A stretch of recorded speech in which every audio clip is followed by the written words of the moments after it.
একজন বাংলাদেশি হিসেবে অবশ্যই তো এটা গর্বের বিষয়। এ ধরনের একজন খেলোয়াড় আমাদের দেশের জাতীয় দলে খেলবে, সেজন্য আমরা সবাই গর্ববোধ করি। একজন বাংলাদেশি হিসেবে অবশ্যই তো এটা গর্বের বিষয়। এ ধরনের একজন খেলোয়াড় আমাদের দেশের জাতীয় দলে খেলবে, সেজন্য আমরা সবাই গর্ববোধ করি।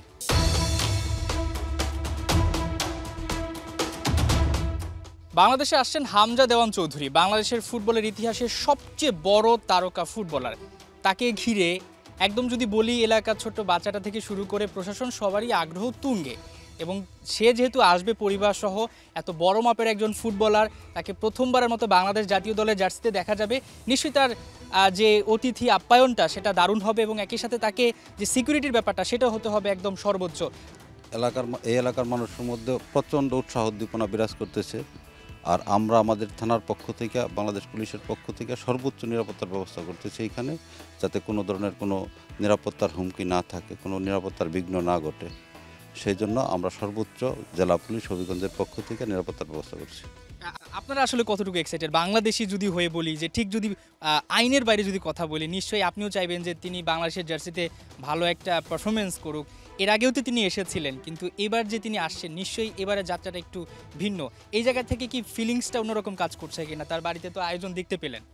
একজন বাংলাদেশি হিসেবে অবশ্যই তো এটা গর্বের বিষয়। এ ধরনের একজন খেলোয়াড় আমাদের দেশের জাতীয় দলে খেলবে, সেজন্য আমরা সবাই গর্ববোধ করি।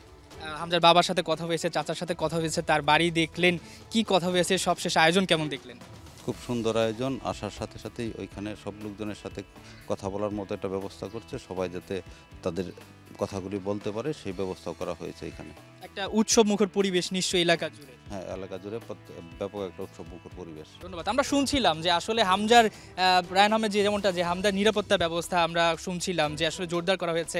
এর আগেও কিন্তু আমরা দেখেছি, তবে এই ধরনের ব্যাপার দেখিনি যে বাংলাদেশি একজন ফুটবলারকে ঘিরে এই ধরনের নিরাপত্তা ব্যবস্থা। আপনি ওভারঅল কতটুকু দেখলেন, কি মনে হচ্ছে? আমার কাছে মনে হচ্ছে যে নিরাপত্তা ব্যবস্থা আসলে খুবই জোরদার করা হয়েছে, যেমন আমাদের ওসি সাহেব জাহিদ ভাই বললেন।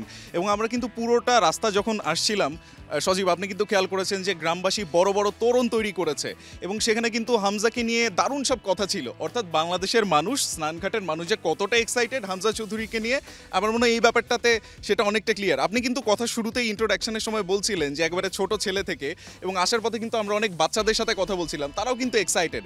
হামজা চৌধুরী শুধু বাংলাদেশের ব্র্যান্ড না, গ্লোবাল একটা ব্র্যান্ড, এবং খুব ভালো একটা ব্যাপার আমাদের বাংলাদেশের ফুটবলের জন্য। ব্যাপারটা খুবই পজিটিভ যে হামজা চৌধুরীর মাপের একজন ফুটবলার আমাদের বাংলাদেশের লাল সবুজের জার্সি তার গায়ে জড়াতে যাচ্ছেন।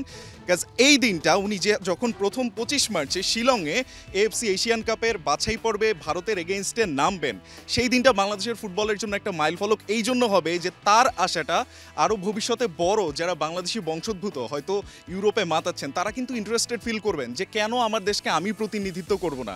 সো সব কিছু মিলিয়ে আমার কিন্তু মনে হয় যে জায়গাটাতে আসলে একটা উৎসবমুখর পরিবেশ তো আছেই, কড়া নিরাপত্তা, সব কিছু মিলিয়ে মানুষের আগ্রহ, সব কিছু মিলিয়ে আমার মনে হচ্ছে দারুণ একটা পরিবেশ। আমি খুবই এনজয় করছি পার্সোনালি। মনে হচ্ছে ঠিক এই জায়গা থেকে বাংলাদেশের ফুটবলটা নতুনভাবে জেগে উঠলো, এবং এই যে একটা পরিবেশ, এই যে থানা থেকে লোক আসছেন তাদের মধ্যে উৎসব পরিবেশ দেখতে পাচ্ছি আমরা, ছোটো ছোটো বাচ্চাদের দেখতে পাচ্ছি, মুরব্বীদের দেখতে পাচ্ছি। এখান থেকে বাংলাদেশ ফুটবল এগিয়ে যাবে। এখান থেকে হামজার মাধ্যমে বাংলাদেশ ফুটবল ঠিক যেখানে খাদের কিনারা ছিল সেখান থেকে হয়তো একটা সময় বিশ্বকাপ খেলবে, সে প্রত্যাশা আমরা রাখতেই পারি। মাহমুদুল হাসান, সজীব, ৭১, হবিগঞ্জ।